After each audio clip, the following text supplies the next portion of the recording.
widowed at 23, she raised his heirs alone until the Duke returned and claimed them all. Hello readers, welcome to this channel. Please subscribe and leave a like for us. It means the world to us. Also, share this video with your loved ones and turn on post notifications so you don't miss future videos from us. Thank you. As you do so, sit back and relax as we dive into this story. Chapter 1. The Burden of Loss and Duty. The wind howled through the narrow windows of the Ashford estate, rattling the ivy that climbed its walls, as if trying to remind Lady Clara Ashford that she was alone. The fire in the hearth crackled softly, but the warmth it offered could not dispel the chill that had settled in her bones since her husband's death. 2 years had passed, and still the wound of Lord Edward Ashford's unexpected passing felt raw, as though time had not been enough to close it. Clara sat by the fire, her fingers gently threading a needle through a patch of fabric. It was a small thing, a repair for Henry's trousers, but it was the only thing she could focus on. Her mind wandered in 1,000 directions at once, from the memory of Edward's laughter to the responsibility she now bore alone. The weight of it was suffocating, raising 2 small children, managing the estate, and keeping the Ashford name alive in the eyes of the ton. But beneath the strength she tried to show, there was a quiet exhaustion gnawing at her spirit.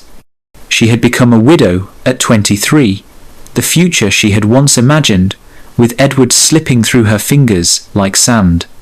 Henry, at 5, was still young enough to need her constant attention, while Amelia, barely 3, had started to ask about her father, her innocent questions breaking Clara's heart each time. "Mama, when will Papa come home?" Amelia would ask, her wide eyes filled with an unspoken trust that Clara could not bring herself to betray.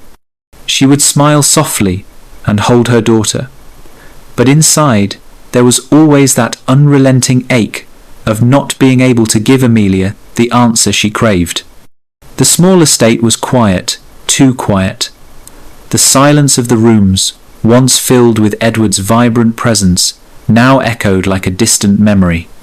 The servants had grown accustomed to Clara's withdrawn nature, respecting her solitude, yet always maintaining a polite distance. The staff were loyal, but their loyalty felt like a reminder of her isolation. And so, she found herself, day after day, keeping the estate in order, managing the bills, overseeing the workers, caring for her children, and doing it all without a single word of complaint. But the truth was, there were moments when she wished for someone to share the burden with, even if only for a fleeting second. It was during one of these moments, as the clock in the hallway chimed the hour, that a servant entered carrying a letter, sealed with the distinctive wax emblem of the Duke of Hawthorne. The sight of it made Clara's heart skip a beat. The Duke of Hawthorne, Roderick Hawthorne, her late husband's older brother, had not been heard from in years.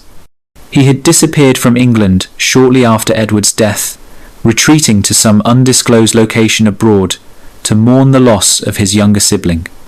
There had been rumours, whispers of his broken heart and his refusal to take part in the duties of the estate. And yet, now, after all this time, the Duke was writing to her. Clara's hands trembled slightly as she broke the seal and unfolded the letter. It was short, formal, and to the point, as though he was speaking from a great distance, both physically and emotionally. Lady Clara Ashford, I trust this letter finds you well. I write to inform you of my return to England after a period of absence. As my brother's heir, I find it necessary to address certain matters of family business that require your attention. I shall be arriving at Ashford Manor in 3 days' time, and I expect we will have much to discuss. Sincerely, Roderick Hawthorne, Duke of Hawthorne. The letter fell from Clara's hands, her chest tightening as the weight of the words sank in. Family business. The phrase was an ominous one, carrying with it a sense of duty that left no room for personal emotions. She had no idea what he meant by this, but the very idea of Roderick Hawthorne setting foot in Ashford Manor sent a shiver down her spine. The Duke, who had been absent for so long, now returning to claim what? His inheritance? His brother's legacy? Or something more? Clara's thoughts swirled in confusion. It was not the letter itself that unsettled her, but the implications behind it. She had managed, for the past 2 years, to keep the estate running and the children safe from scandal. But if the Duke of Hawthorne was returning, it could mean the end of that fragile peace. She had never truly known Roderick Edward's elder brother had always been a shadow in the background of their lives, a figure who rarely appeared at social gatherings or family events. When he did, he was distant and cold, a man whose eyes seemed to see too much, but who never let anyone see inside him. Clara remembered meeting him once, shortly after her marriage, and feeling immediately uncomfortable in his presence.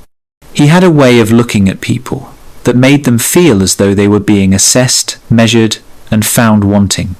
But now, he was coming to her home, to the place that had been hers, her sanctuary in the aftermath of Edward's death. What could he want with her? With Henry and Amelia? The thought of him taking control of the children, of them being ripped from her arms, filled her with dread. She had promised Edward that she would raise them as he would have wanted, but what if the Duke had other plans? What if his family business meant more than just an inspection of the estate? Clara rose from her chair, her head spinning as she walked toward the window. The view of the rolling hills beyond the estate, bathed in the soft light of the evening sun, seemed so distant now, as though the world outside was suddenly full of uncertainty. She had done everything she could to protect her children from the grief that had consumed her, and now it felt as though the future once so clear had shifted beyond her reach.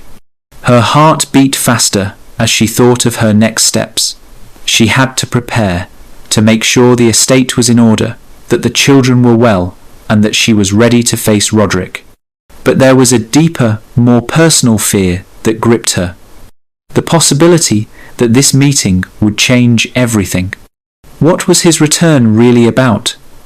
And how would she survive if it meant losing the little family she had managed to create in the wake of tragedy? As the letter burned a hole in her mind, Clara knew one thing. For certain this meeting would define the rest of her life.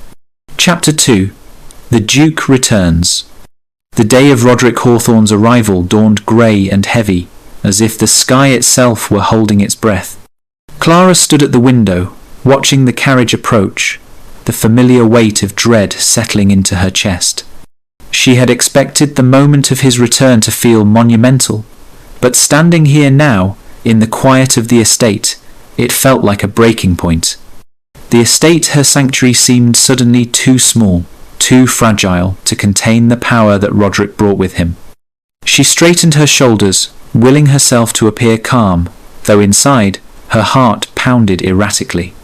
She had to be strong, for the children, for the legacy she had fought to preserve these past 2 years. As the carriage rolled to a stop, the driver opened the door, and Roderick emerged. Tall, broad-shouldered, his figure cast in the long shadows of the afternoon. There was an air about him, something imposing, something that made the air grow still as he approached the door. His presence filled the space like an uninvited guest, demanding attention. Clara couldn't help but feel a twinge of something she couldn't place, watching him. The years had hardened him, there was no mistaking it. His once youthful face, now weathered with age and sorrow, carried a seriousness that left no room for warmth. He walked with purpose, his every step a reminder of his title, of the power he wielded as Duke of Hawthorne. Clara took a deep breath and forced herself to meet him at the door, just as she had done for all her visitors, but there was no warmth in his gaze, when their eyes met only a cold, calculating assessment. His eyes skimmed her face, taking in the changes 2 years had wrought upon her. "You look well," he said, his voice low and impersonal. "I manage," Clara replied, her tone steady, though the words tasted like dust in her mouth. She could feel the weight of his gaze on her, but she refused to flinch.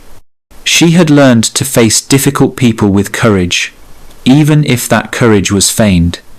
Without waiting for her invitation, Roderick walked past her into the hall, his presence filling the space like a shadow. Clara followed, the sound of his boots against the wooden floor echoing, a stark reminder of the difference between them.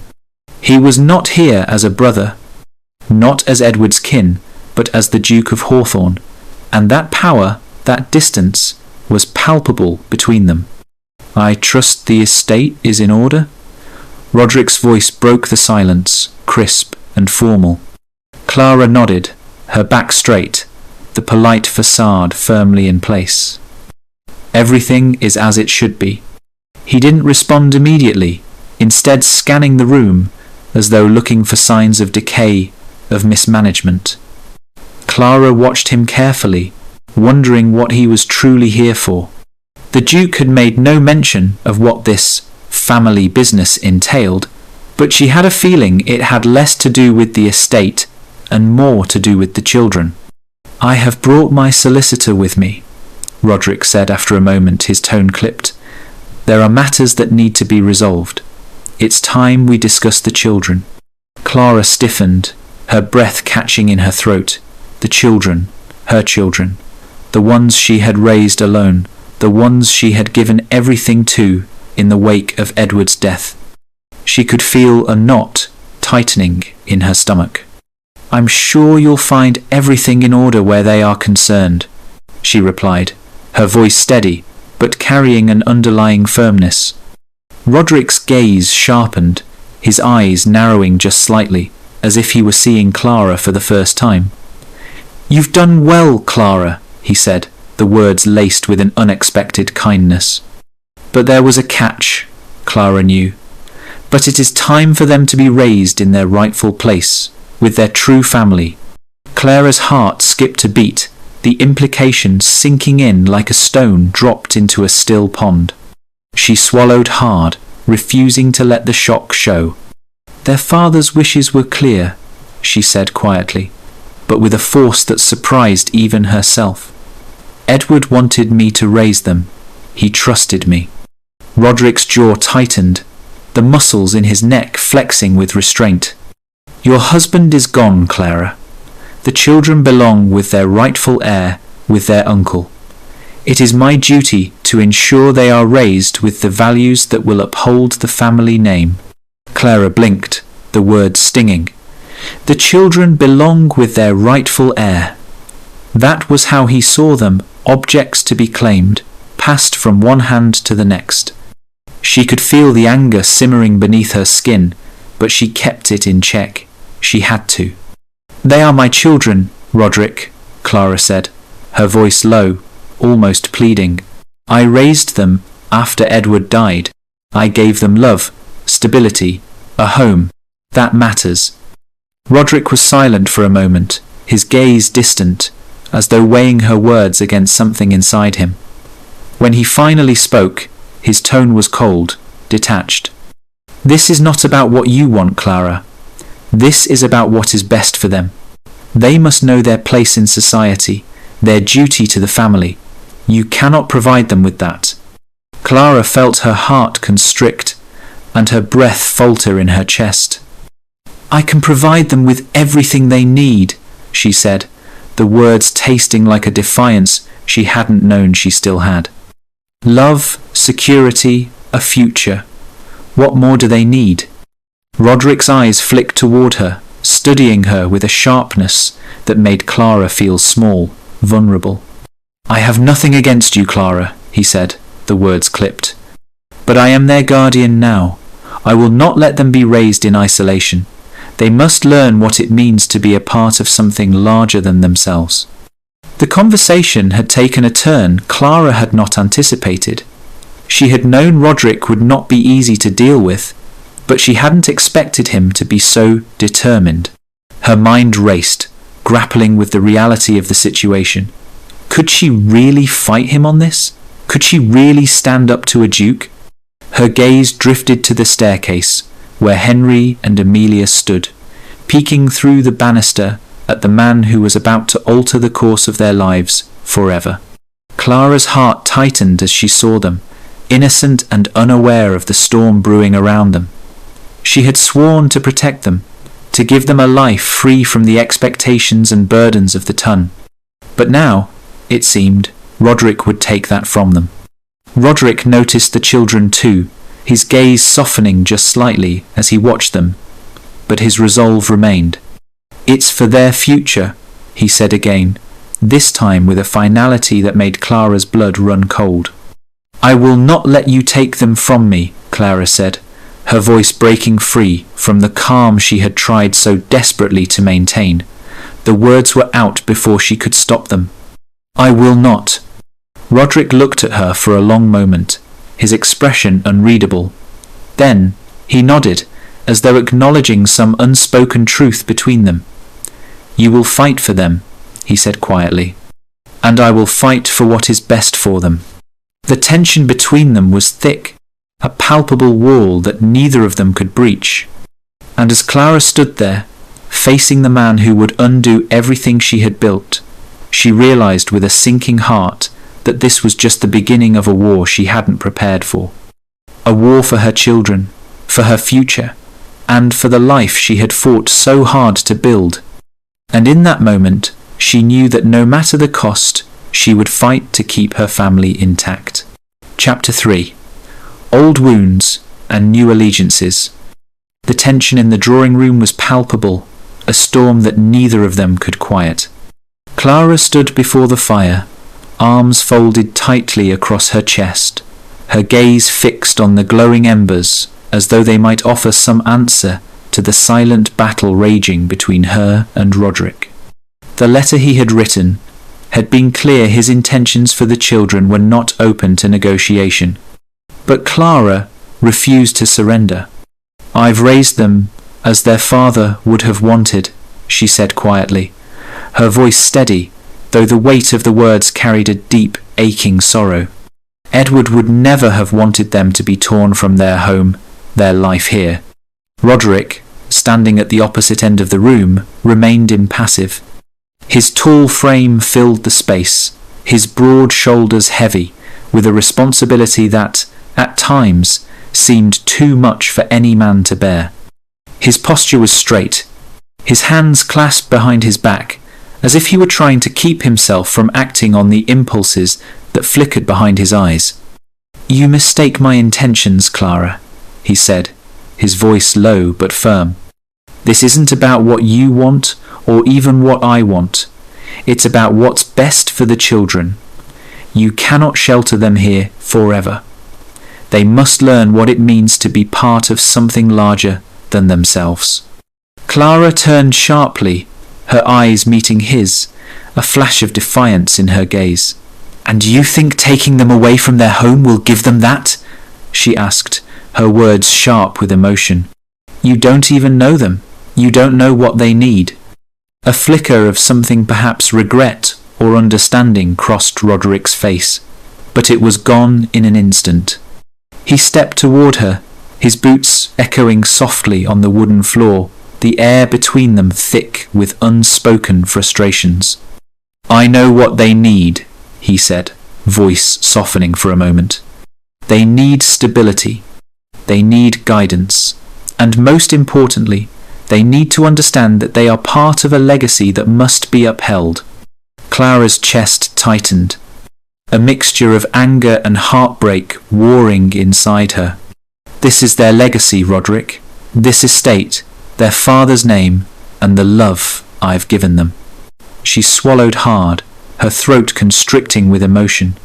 "You're not here to give them stability. You're here to take them away from me." His expression softened, but only just. "I am not trying to take them from you," he replied, his voice edged with a weariness Clara hadn't expected. I'm trying to give them something more than you can provide here, in the isolation of this place. I'm trying to ensure they are raised as heirs to Hawthorne. They are not just children, they are part of a legacy. Clara's heart clenched at his words. But there was something else there, something beneath the stern mask he wore. She could see it now, the weight he carried in his eyes. It was a shadow, deep and unresolved, one that had followed him for years. She didn't know what to make of it, but she didn't have the strength to ignore it either. Roderick's gaze drifted to the window, where the sun was beginning to dip below the horizon, casting long shadows across the estate. There was a silence between them, heavy and pregnant with things unsaid. "You've been absent from their lives for 2 years," Clara said, her voice quieter now, but laced with pain. "And now you want to come back and decide what's best for them? What kind of father figure do you think you can be after all this time?" Roderick stiffened, his jaw tightening as though her words had struck a raw nerve.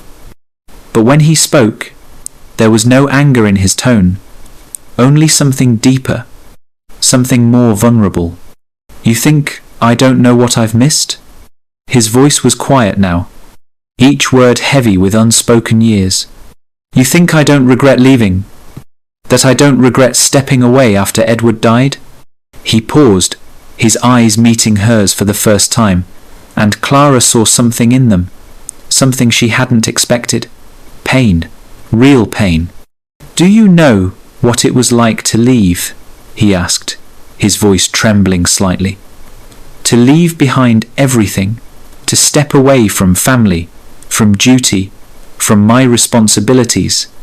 I thought I was doing the right thing, that I could escape the weight of my own family's expectations, but all I did was run. I hid from them, from everything." Clara stood still, her anger momentarily stilled by the rawness in his voice. She hadn't expected this. She hadn't expected him to admit it, to show the cracks beneath his perfect Duke exterior. For a moment, she saw him as something more than just the heir to Hawthorne. She saw him as a man burdened by guilt, struggling to live up to an image of himself that he never wanted. "I never wanted the title," he continued, his voice barely above a whisper now. "I never wanted to be Duke. I never wanted to step into Edward's shoes. But I did. I had no choice. And when Isabella died, I wasn't strong enough to hold the family together. I wasn't strong enough to lead." Clara's heart twisted at his words. For a brief moment, she understood him not as the Duke, not as the man who had come to take her children, but as a man who had lost just as much as she had, maybe even more. "Is that why you left?" she asked softly, her voice barely audible. "Because of her?" He nodded, his gaze distant. "I thought if I stayed, I'd be trapped by my own grief. I thought that the weight of her memory would break me. So I left. I thought I could forget. I thought I could start over." Clara felt a pang of sympathy for him, but she quickly pushed it down. She couldn't afford to feel sorry for him, not now, not when her children were at stake. "I'm sorry for your loss, Roderick," she said, her voice still soft but firm. "But my children are not your penance. They are not your second chance. They are my children. I raised them. I gave them everything.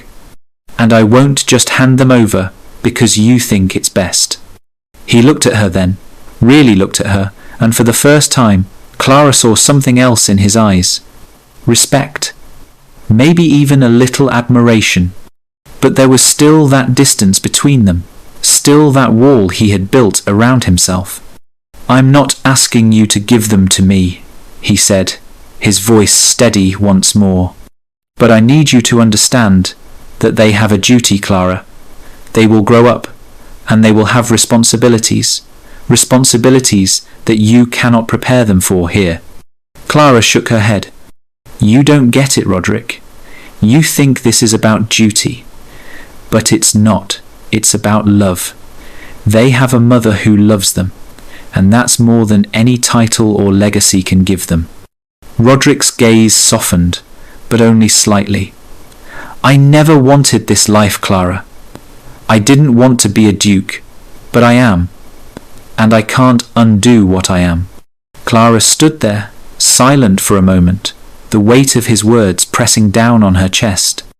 She realized that, for all his talk of duty and legacy, Roderick was still running from his past, from his grief, from the man he was meant to be.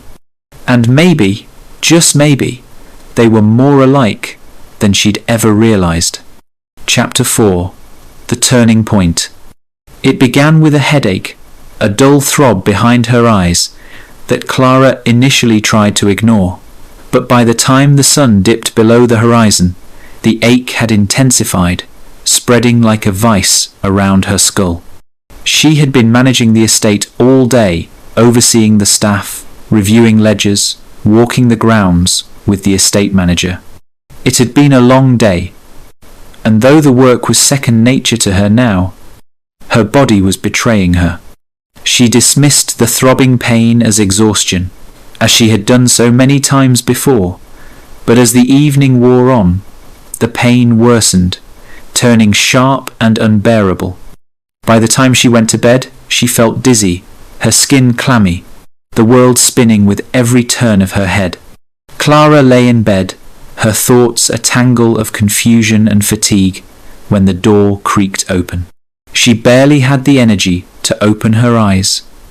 "It's nothing, Roderick," she murmured, her voice thick with exhaustion. She had hoped to avoid his concern, to handle this herself. She had been managing everything on her own for so long. She couldn't bear the thought of him seeing her weak, vulnerable. But Roderick didn't heed her dismissal. He entered the room slowly, his tall frame casting a long shadow across the floor.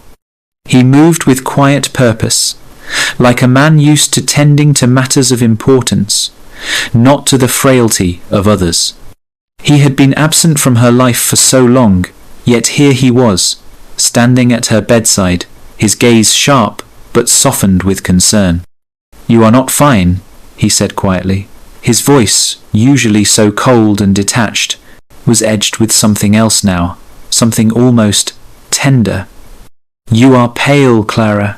You should have said something." She struggled to sit up, pushing herself against the headboard, but her body betrayed her. The world swayed, and her head spun. She groaned, unable to focus on anything but the crushing weight of the pain in her temples. Roderick didn't hesitate. He moved quickly, his hands gentle but efficient, as he placed a hand on her shoulder to steady her. "Lie back," he commanded, his tone softening despite itself. "You need to rest." Clara didn't argue. She sank back into the pillows, closing her eyes as the room seemed to tilt. Her mind felt foggy, her thoughts scattered. For a moment, she almost forgot that Roderick was in the room, forgot that he had been the man who had once seemed like nothing more than a distant, cold figure. He had always been an obstacle, someone who wanted to take what was hers. But now, in this moment of weakness, he was something else. He was there. She could feel him moving around the room, his footsteps muffled as he opened a cupboard. "I will prepare something for you," he said, his voice steady and calm. It was almost as if the Duke had never left his role as caretaker. The efficiency with which he went about his tasks was unnerving. She heard the clink of glass, the rustling of papers, and soon enough, he was beside her again with a small vial, of something medicine, perhaps. She didn't question him. Her eyelids felt too heavy to keep open. "Drink this," he instructed gently, holding the vial to her lips. Clara blinked, still dazed, but the concern in his voice made her comply. The liquid was bitter, the taste sharp and medicinal, but as she swallowed it, a sense of relief washed over her, if only for a moment. "Thank you," she whispered, feeling the weight of her exhaustion pulling her under. Roderick didn't answer immediately. Instead, he sat in the chair beside her bed, his eyes never leaving her. Clara was too tired to question his presence, too exhausted to argue. But as the minutes passed, she became aware of the way he watched over her quietly, protectively, as though this simple act of care was something he had been practicing for years.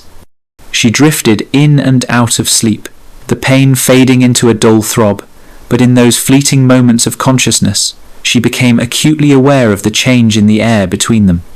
There was no anger, no legal battles, no accusations, just the presence of a man who, despite his distance and coldness, was tending to her with a tenderness she never expected. It wasn't until the middle of the night that Clara woke again, her fever having spiked. She found herself in a daze, not fully awake, but not fully asleep either. Roderick was still beside her, his eyes heavy with fatigue, but his posture remained vigilant. He had stayed beside her all night, tending to her, checking on her, making sure the children were well cared for in her absence. "You need rest," Roderick murmured, his voice low and soothing. He reached out to adjust the blankets around her, his fingers brushing against her skin in a way that sent a shiver through her. Clara felt the heat rise in her cheeks, but there was something different now. Her defenses had cracked, if only for a moment, and for the first time in a long time, she let herself lean into the comfort of his presence. "I didn't expect you to be here," she said quietly, her voice raw with exhaustion. "I thought you'd leave when the matter was resolved." Roderick's eyes softened, just slightly. "It's not about the matter, Clara," he replied, his tone thick with something more, something vulnerable. "It's about you, and them." Clara closed her eyes, trying to make sense of the words. Was this truly the same man who had fought her at every turn? The same man who had tried to take her children, to take her home? It felt as though she was seeing him for the first time, a man who, despite all his power and control, was still a person burdened by his own grief, his own regrets. "I've never wanted to separate your family," Roderick continued, his voice barely above a whisper. "But I thought if I didn't step in, you would destroy yourself trying to keep everything together. You refuse to let anyone in, Clara. You push everyone away, even when they're trying to help." Clara's heart skipped a beat. His words felt like a balm to the raw wound of her own guilt. She had been so determined to stand on her own, to prove that she could manage without anyone's help. But in doing so, she had isolated herself, and now, it seemed, she had isolated him too. "I don't want to be a burden," she said, her voice cracking. "I don't want anyone to feel like they have to take care of me." "You're not a burden, Clara," Roderick said firmly. "But you're human, and you don't have to do this alone." His words settled between them like a quiet promise, a turning point neither of them had expected. For the first time, Clara felt a crack in the walls she had built around her heart, a faint glimmer of possibility. Could she learn to trust him? Could she allow him to be part of their lives, not just as the Duke, but as a man who truly cared for them? As the night wore on, Clara drifted into a peaceful, fevered sleep, and Roderick remained by her side, watching over her like a silent guardian. When Clara woke the next morning, the fever had broken. She felt better, but there was something different in the air, a quiet understanding that had not been there before. Roderick had stayed, not because it was his duty, but because he cared.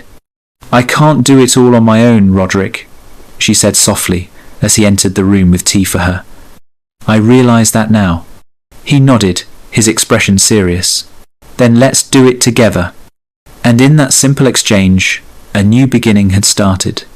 Their relationship, once strained and full of obstacles, had shifted. Perhaps, together, they could raise the children and honour both the past and the future in a way that neither had expected. Chapter 5. A New Beginning. The mornings had started to feel different. For weeks, the house had been filled with tension, each day passing like a weight pressing down on Clara's chest. But now, there was something lighter in the air. She could feel it in the way Roderick no longer walked through the hallways, like a man walking into battle. He moved with a certain quietness, an ease that had been absent when he first arrived. He no longer held himself at a distance, and neither did she. In the mornings, as Clara went about her duties, Roderick was there beside her. He still maintained the formal air of a duke, his title forever part of him. But there was a softness in his gestures now, a tenderness that made her view him through different eyes. No longer just the stern, distant man who had come to take control of her life. He was beginning to reveal a man who had been buried beneath the weight of his title and past. That morning, Clara stood by the garden gate, watching the children run through the fields. Henry's laughter filled the air, and Amelia chased after him, her blonde curls bouncing in the sunlight. It was a peaceful sight, one that made Clara's heart swell with pride, but it was also a painful reminder of how much she had fought for this life. The children had been her everything. And yet, Roderick had a right to be part of their future too. She wasn't sure when the shift had begun. At first, Roderick's presence had felt like an invasion, a disruption to the life she had so carefully built. But now, in the quiet moments when the house was still and the children were occupied, Clara found herself reflecting on how much they had begun to understand one another. They had shared more than just words, they had shared silences, moments of understanding that spoke louder than any argument. The walls between them were slowly crumbling, each day bringing them closer to something neither had expected, a partnership. Roderick approached her from behind, his footsteps soft on the gravel. He had been in the study most of the morning, reviewing documents for the estate, but now he stood beside her, looking out over the fields with her. "Henry looks like he's trying to outrun Amelia," Roderick remarked, his voice warm in the cool morning air. Clara chuckled, her eyes never leaving the children. "He's faster than he looks. Amelia will catch up though, she always does." Roderick smiled, a rare, genuine smile that made him seem younger, more relaxed. "She's determined, like her mother." Clara met his gaze then, her heart fluttering at the quiet sincerity in his voice. "She takes after her father too." Edward had that same spark, that drive to keep going no matter what. For a moment, there was only silence between them, the kind of silence that felt like the weight of everything unsaid. But this time, it wasn't uncomfortable. It was a shared space of understanding. Roderick wasn't trying to fix things or change them, he was just here, with her, accepting what had happened and what was still to come. "I've been thinking," Roderick began, his tone thoughtful, "about the future, about how we move forward." Clara's heart beat a little faster, the calm she had been feeling suddenly replaced by the old wariness. "What do you mean?" Roderick glanced at her, his eyes soft but steady. "I've been thinking about our family, and about how much you've done for Henry and Amelia. You've given them everything, Clara. And I've spent so much time focusing on my duties, my obligations. I've lost sight of what truly matters." Clara didn't know how to respond to that. Roderick, the man who had come to take the children away from her, was now acknowledging everything she had fought for. The shift in his words caught her off guard. "I'm not here to undo what you've built," he continued, "but I do want to be a part of it, not as the Duke, but as their uncle, and as someone who cares for them, for you." Clara's breath caught in her throat. The words hung in the air between them, heavy with something real. "I never thought you'd say that," she whispered. Roderick's gaze softened, and he stepped closer to her. "I never thought I would either. But the more I see of you, of how you've raised them, how you've kept everything together, the more I realize that I don't have all the answers. I can't just come in and take over, but I can help. We can raise them together without undermining each other's role. You've done more than enough alone, and I want to be there for them, for both of us." Clara turned to face him fully, the weight of his words settling in her chest. She had been so afraid of losing control, of losing her family, but what he was offering wasn't control, it was a partnership. And for the first time, she realized that she didn't have to carry the weight of everything alone anymore. "I don't know how to do this," Clara admitted, her voice quiet but real. "I've spent so long protecting them, and myself. I've kept everyone at arm's length, because I thought if I let anyone in, I'd lose them. But now, I don't know what it would look like to share that with you." Roderick reached out, his hand brushing against hers, a gentle reassurance that spoke volumes. "We don't have to know everything now. We can figure it out together, slowly, one step at a time." The sincerity in his voice, the way his eyes softened as he spoke, made Clara feel something stir deep inside her. It wasn't just the promise of a shared future, it was the recognition that they were both willing to be vulnerable, willing to let go of their own fears in order to create something better. "I think I'd like that," Clara said, her voice barely above a whisper. I think I'd like to see what we could build together." Roderick smiled then, a slow, quiet smile that filled the space between them with a warmth that felt new. "Then let's start, Clara. Let's start with this." The children came running toward them, their laughter carrying across the fields. Henry, still laughing, grabbed Clara's hand and pulled her toward the garden, with Amelia close behind. Roderick followed them, his stride long and confident as he caught up with Clara. Together, they walked toward the future, one step at a time. And for the first time, Clara didn't feel like she was alone in this. The weight she had carried for so long had shifted, and in its place was something else, something lighter, something hopeful.